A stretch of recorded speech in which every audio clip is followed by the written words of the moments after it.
दोस्तों, अखिलेश यादव ने आज ऐसी बात कह दी कि पूरी भारतीय जनता पार्टी के पैरों के नीचे से ज़मीन खिसक गई।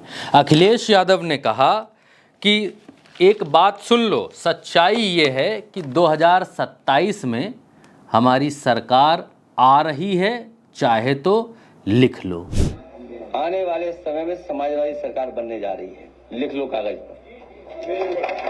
अखिलेश यादव ने जब ये बात कही तो पूरा सत्ता पक्ष सन्न रह गया और सिर्फ एक बात सोच रहा है कि अखिलेश यादव की इन बातों के पीछे कॉन्फिडेंस कहाँ से आ रहा है। क्योंकि जिस कॉन्फिडेंस में, जिन शब्दों में अखिलेश यादव ने ये बात कही, उससे भारतीय जनता पार्टी हैरान है। क्योंकि हर कोई ये बात कहता है कि हाँ, उसकी सरकार आ रही है, वो जीतेगा, वो बहुमत लाएगा, ये फलाना ढिमकाना हर नेता कहता है। कल का उगा हुआ नेता भी आपको यही बात कहता हुआ दिखाई देगा कि वो मुख्यमंत्री बन जाएगा अगले उसमें। लेकिन अखिलेश यादव ने जिन शब्दों में, जिस कॉन्फिडेंस के साथ ये बात कही, अगर ये बात कोई ब्रह्म ऋषि भी कह देता तो लोग उसको भी कहते कि ये तो अहंकारी है, अहंकार का प्रतीक है। ऐसे कोई बोल सकता है क्या भला? लेकिन अखिलेश यादव ने जिस तरीके से ये बात की, एक बार और सुनिए आप। आने वाले समय में समाजवादी सरकार बनने जा रही है, लिख लो कागज पर। अब सबसे बड़ा सवाल ये है कि अखिलेश यादव की इन बातों के पीछे कॉन्फिडेंस कहां से आ रहा है। 2027 में हमारी सरकार वापस लौट रही है, चाहे तो लिख लो। ये कॉन्फिडेंस कहाँ से आ रहा है? ये कहाँ से इतना कॉन्फिडेंस है कि अखिलेश यादव इतने कॉन्फिडेंट हैं 2027 को लेके?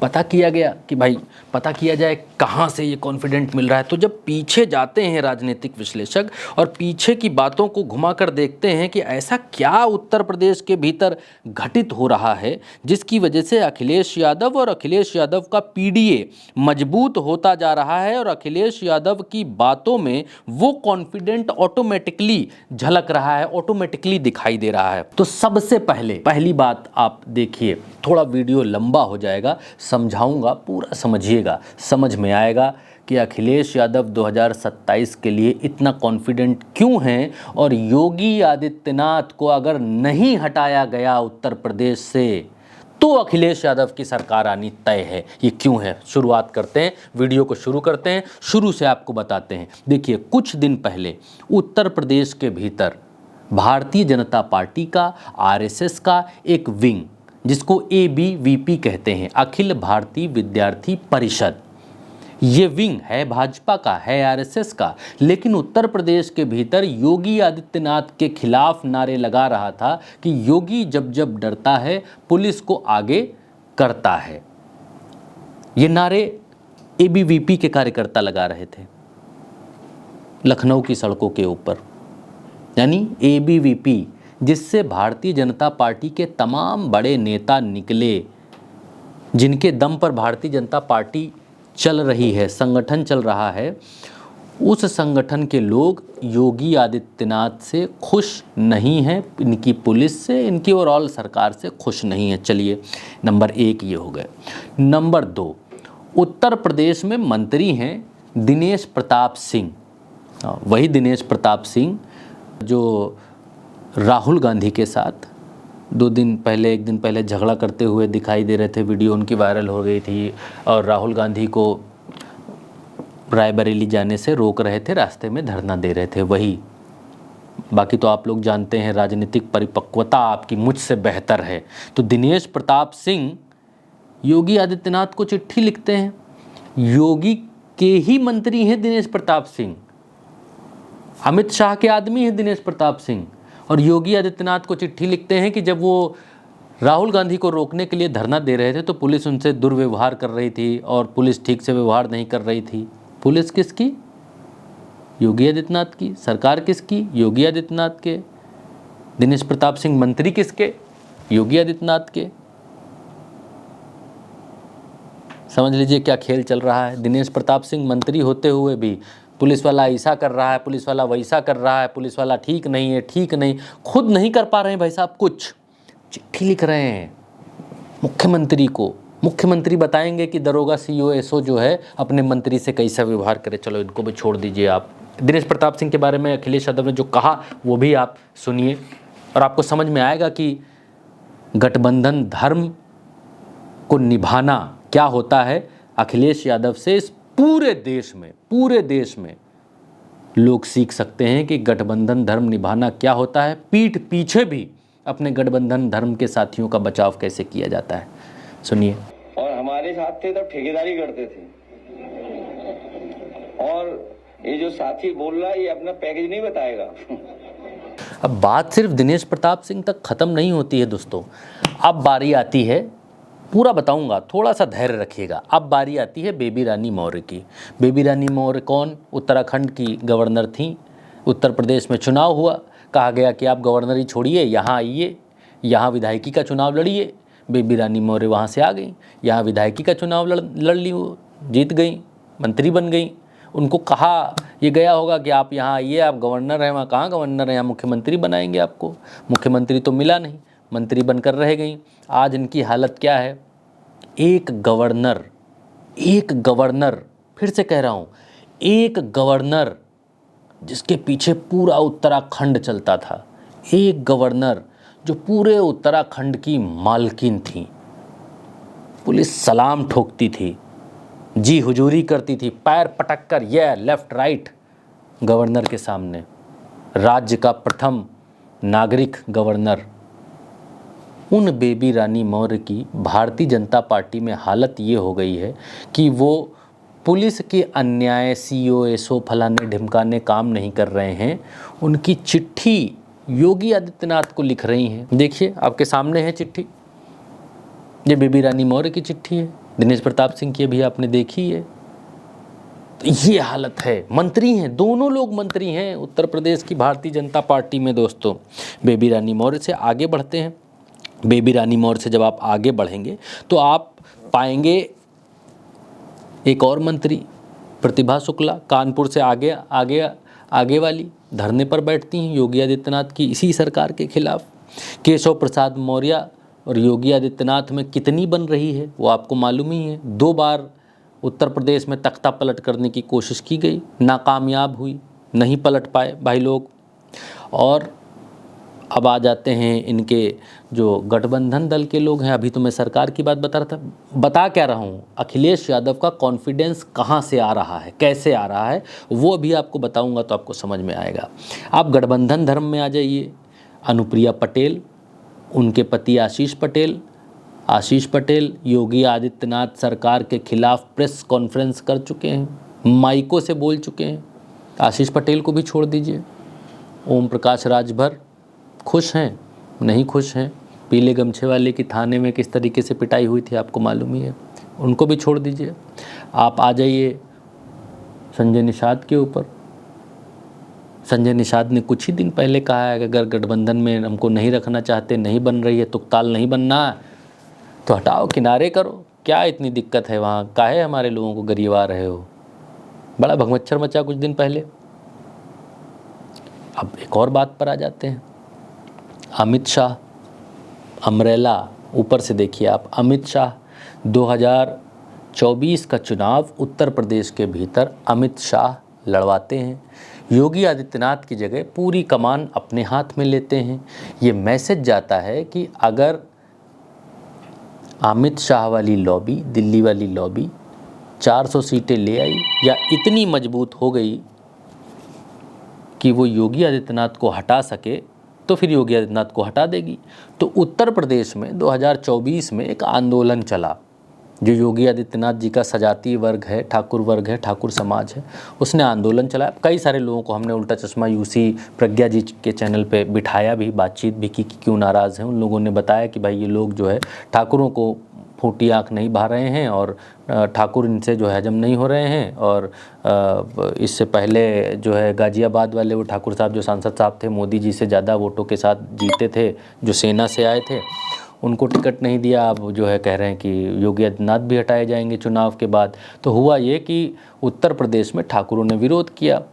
भारतीय जनता पार्टी को बहुत तगड़ा डेंट लगा। अमित शाह यहाँ की बागडोर संभाले हुए थे। अमित शाह को लगता था कि हम सिंगल हैंडेडली बागडोर संभाल रहे हैं तो उत्तर प्रदेश में जीतेंगे ही, अच्छा स्कोर करेंगे। लेकिन हुआ क्या, 38 सीटें जो है समाजवादी पार्टी लेकर आ गई, भारतीय जनता पार्टी का भट्टा बैठ गया। हालत ये हुई कि नरेंद्र मोदी लंगड़े हो गए, बैसाखी लेकर चल रहे हैं। एक तरफ जो है नीतीश कुमार की बैसाखी लगाते हैं, एक तरफ नायडू की बैसाखी लगाते हैं, तब सरकार चला पाते हैं। ये हालत हो गई है। तो अब ये कुछ लोग कह रहे हैं कि भाई योगी आदित्यनाथ हटाए जाएंगे, योगी अब हटाए जाएंगे, तब हटाए जाएंगे, ये होगा वो होगा। लेकिन योगी आदित्यनाथ का हटाया जाना अखिलेश यादव के लिए फ़ायदेमंद क्यों नहीं है वो भी बताऊंगा। सबसे पहले कॉन्फिडेंस कहाँ से आ रहा है उसकी कड़ी को पूरा करते हैं।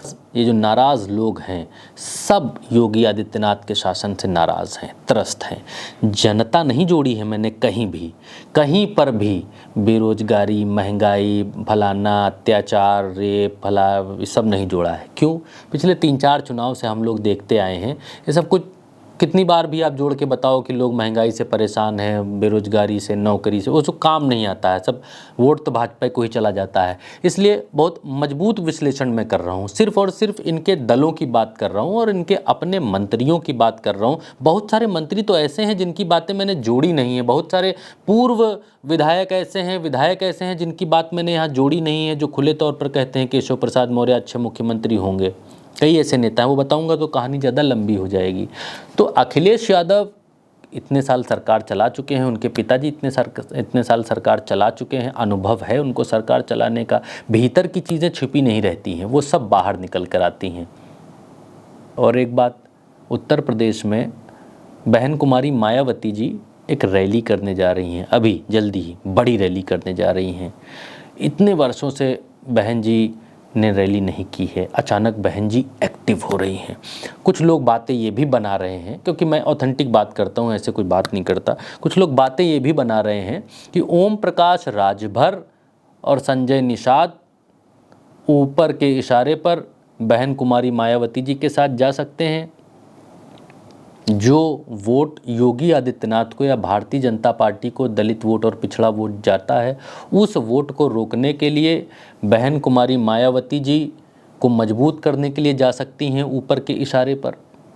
और ये मान लीजिए अगर बहन जी उत्तर प्रदेश में मजबूत होती हैं, मामला त्रिकोणीय हो जाता है, तो भारतीय जनता पार्टी जीत नहीं सकती। भारतीय जनता पार्टी के जीतने के चांसेस तभी बनते हैं जब मामला सपा और भाजपा का आमने सामने का होता है। अखिलेश यादव क्योंकि उत्तर प्रदेश में रीजनल पार्टी हैं, अखिलेश यादव उत्तर प्रदेश की कमान संभालते हैं और भाजपा को जो सपोर्ट है वो नेशनल सपोर्ट, बड़ा सपोर्ट मिलता है दिल्ली से भी, दूसरे राज्यों से भी, दूसरे राज्यों के मुख्यमंत्रियों से भी।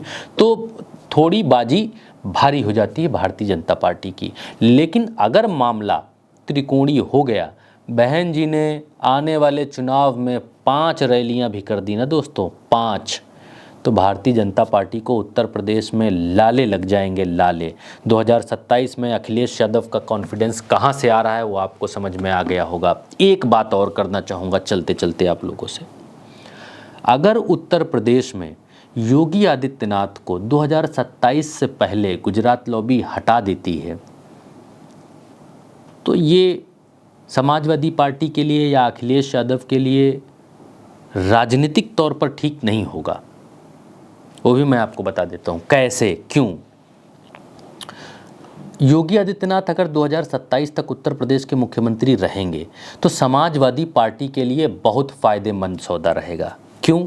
योगी आदित्यनाथ के साथ एक टैग अच्छी तरीके से जुड़ गया है कि वो ठाकुर मुख्यमंत्री हैं, उनकी सजातीय लोगों की उत्तर प्रदेश में सुनी जाती है, ठाकुरवाद उत्तर प्रदेश में चरम पर है, थानों से लेकर अफसरशाही में हर जगह ठाकुरवाद फैल चुका है। ये बात आम लोगों के दिमाग में अखिलेश यादव ने ठीक से बिठा दिया है, लोगों को ये मालूम चल गया और ऐसा है भी। ऐसा ये भी नहीं है कि सिर्फ और सिर्फ राजनीतिक बातें हैं। एंटी इनकम्बेंसी इतने सालों की योगी आदित्यनाथ के सिर पर जाएगी। भारतीय जनता पार्टी के भीतर ही जितने मंत्री नाराज़ हैं, जितने विधायक नाराज़ हैं, कार्यकर्ता नाराज़ हैं, वो किससे नाराज़ हैं? इतनी सारी जो चिट्ठियां लिखी जा रही हैं वो किसके लिए लिखी जा रही हैं? योगी आदित्यनाथ को लिखी जा रही हैं कि उनकी सरकार ठीक से काम नहीं कर रही है, लोग काम नहीं कर रहे, भ्रष्टाचार बहुत है। ये यहाँ तक हालत ये है कि अखिलेश यादव की ही प्रेस कॉन्फ्रेंस में पत्रकारों ने सवाल पूछा कि चिकित्सा मंत्री नर्सों तक का ट्रांसफ़र नहीं करवा पा रहे हैं। तो अखिलेश यादव ने इसका जवाब भी दिया। वो जवाब सुनाएंगे तो देर हो जाएगी, ज़्यादा देर होगी, हालांकि आप वो जवाब भी सुन ही लीजिए। जब से भारतीय जनता पार्टी की सरकार आई है, हर क्षेत्र में आप गिरावट देखेंगे। जहां ये सरकार ये अच्छे दिन का वादा करके आए थे, डबल इंजन की सरकार कहते थे, अर्थव्यवस्था दुनिया में हमारी वहां पहुंच गई है, $1 ट्रिलियन की डॉलर की इकोनॉमी बनाएंगे, और वहीं गोंडा में ये पहली बार सुनने और देखने को नहीं मिल रहा है न्याय। मुझे याद है एक दिन रात में मैं टीवी देख रहा था और अचानक एक न्यूज फ्लैश हुई। कोई श्रीवास्तव परिवार था, उसको किसी ने गलत इंजेक्शन दे दिया, प्रेग्नेंट महिला को। उसको लेकर के विवाद हुआ अस्पताल में, उसकी जान चली गई महिला की, पूरा विवाद हुआ वहां पर। और एक घटना नहीं, उत्तर प्रदेश में समय समय पे जगह जगह पे आप घटनाएं देखने को मिल रही हैं।